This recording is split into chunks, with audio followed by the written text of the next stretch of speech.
Air ambulance दुर्घटनाग्रस्त। क्या इस पर टाइगर जयराम महतो के आया सबसे बड़ा बयान? जेल कैंप को लेकर आया बड़ा बयान। हमारे साथ छोटे टाइगर सिकंदर दा है, इनसे जानने का प्रयास करेंगे कि चतरा के सिमरिया में जिस तरह से एयर एम्बुलेंस क्रैश हुआ है उसमें से 7 लोगों की मृत्यु हुई है, इस मामले को लेकर क्या कुछ कहते हैं डॉक्टर इरफान अंसारी, स्वास्थ्य मंत्री जो है, उसको लेकर क्या सोचते हैं। दादा, जिस तरह से प्लेन क्रैश हुआ है, 7 लोगों की मृत्यु हुई है और रांची से सभी लोग दिल्ली इलाज के लिए जा रहे थे, इसको लेकर आप क्या कुछ कहना चाहते हैं? देखिए, ये हमारे चतरा में, खास करके चतरा में ये बहुत बड़ी पहली बार ऐसा घटना हुआ है। और सबसे पहले जितने भी उस विमान में सवार थे यात्री, उनको सबसे पहले हम श्रद्धांजलि सुमन अर्पित करता हूं कि जो इतनी बड़ी घटना जो आज पहली बार दिल्ली से रांची से दिल्ली जो इलाज के लिए जो जा रहे थे और चतरा में आकर एक अचानक जो एयर एम्बुलेंस क्रैश होता है और उसमें 7 सवार लोग मरते हैं, ये बहुत बड़ी घटना है। झारखंड का बड़ा घटना है।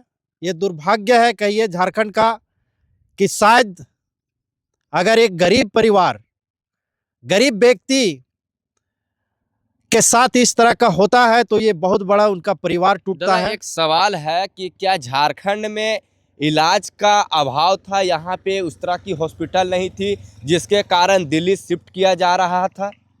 जी, अगर जिस तरीका से ये घटना घटी है, हम तो झारखंड सरकार इसमें बहुत बड़ा दोषीवार है। और खास करके जो स्वास्थ्य मंत्री इरफान अंसारी जी को मैं बोलना चाहता हूं कि आप झारखंड के व्यवस्था को ठीक कीजिए।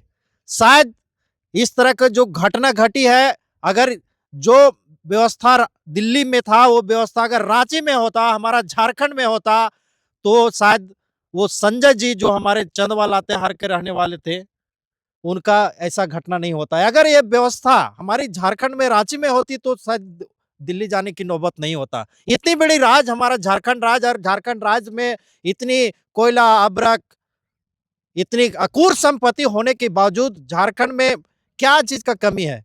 इतने वैसा कोई बात नहीं है।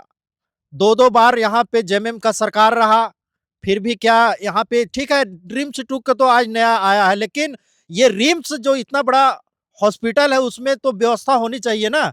रिम्स में बहुत सारा हॉस्पिटल है, रिम्स है और वगैरह वगैरह, बड़ा हॉस्पिटल हमारे झारखंड में। आप रिम्स में ही वैसा व्यवस्था दीजिए ना, ताकि एक लोगों को जान बच सके। और आप फिर यहाँ बीजेपी करने लगते हैं, तो फिर ये करने लगते हैं, वहाँ कौन सी नौबत आती है?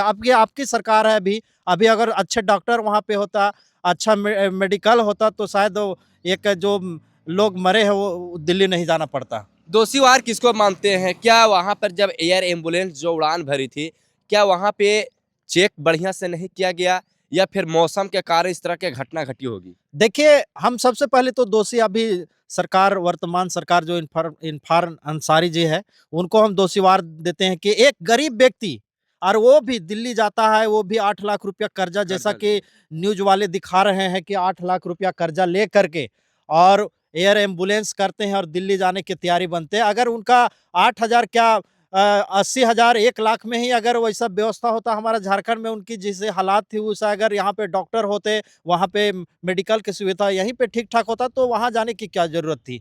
और जहाँ तक कि एयर एम्बुलेंस करने की क्या नौबत थी? और जो ये हुआ है, कहीं ना कहीं हम तो एक मौसम का अंदाजा है कि जिस तरह से उस दिन, परसों का दिन सोमवार शाम में जिस तरीके से एक मौसम का जो स्थिति था, बारिश, हवा, वो मौसम का अंदाजा लगाया जा रहा है कि मौसम के चलते वहाँ पे हेलीकॉप्टर क्रैश हुआ है।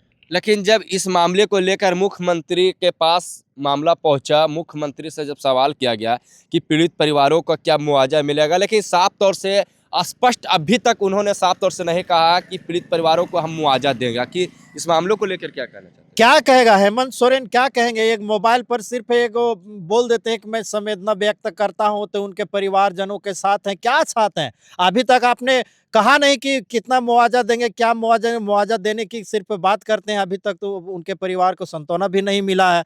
वो जो पायलट था वो, और हमारे संजय जी लातेहार के थे, और भी उनमें 7 को जो भी सवार लोग थे, उनका तो अभी तक क्लियर नहीं कर पाया है सरकार। उनके परिजन मांग कर रहे हैं कि हमारी मुआवजा मिले, और मुआवजा सरकार तो अभी तक कुछ नहीं कर पा रही है। टाइगर जयराम मातो इस मामले को लेकर क्या अभी तक कदम उठा रहे हैं? टाइगर जयराम महतो जवाब तो उठा रहे हैं कि जिस तरीका से उन इस तरह जो हमारे झारखंड में जो हालात है, और खास करके जो इतनी बड़ा-बड़ा जो बजट लाया जा रहा है, बजट किस लिए लाया जा रहा है? अभी विधानसभा सत्र चल रहा है, बड़े-बड़े बजट की बात होती है, विकास की बात कम और बजट की बात ज़्यादा, तो पैसा आखिर जाता कहाँ भाई? आप स्वास्थ्य पे खर्चा नहीं कर रहे हैं, तो फिर आखिर हमारे झारखंड की जनता आपको क्या नज़र लगता है? बड़े-बड़े बात करते हैं मैया समान योजना, और हमारा स्वास्थ्य ही ठीक नहीं रहे, गरीब-गुरबा लोग अगर दिल्ली जाए, पटना जाए, भेलोर जाए, तो फिर आदमी का जान कैसे बचेगा?